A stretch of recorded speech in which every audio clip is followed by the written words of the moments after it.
National programme improvement for water courses کے ملازمین نے مستقل کیے جانے کے لیے کراچی پریس کلب پر احتجاج کیا اور ریلی کی شکل میں گورنر ہاؤس جانے کی کوشش کی۔ جیسے ہی ملازمین دین محمد وفائی روڈ پر پہنچے تو پولیس ایکشن میں آئی اور درجنوں شیل مارے اور واٹر کینن کا استعمال کیا۔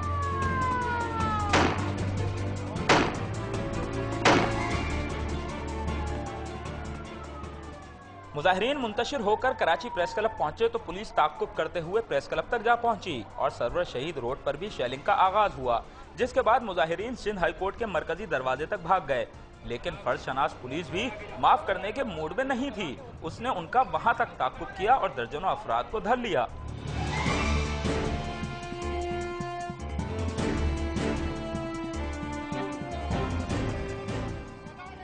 مظاہرہ تو national programme improvement for water courses کا تھا، لیکن اس کی زد میں نادرا ملازمین بھی آئے اور پولیس نے نادرا کے کیمپ پر دھاوا بول کر متعدد افراد کو حراست میں لے لیا۔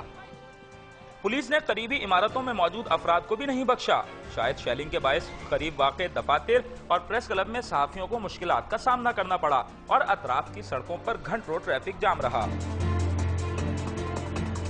یہ دہشت گردوں کے خلاف کسی آپریشن کا منظر نہیں، بلکہ واٹر کورس کے ملازمین پر پولیس کی جانب سے برسائے جانے والی شیلنگ کے بعد کے مناظر ہیں۔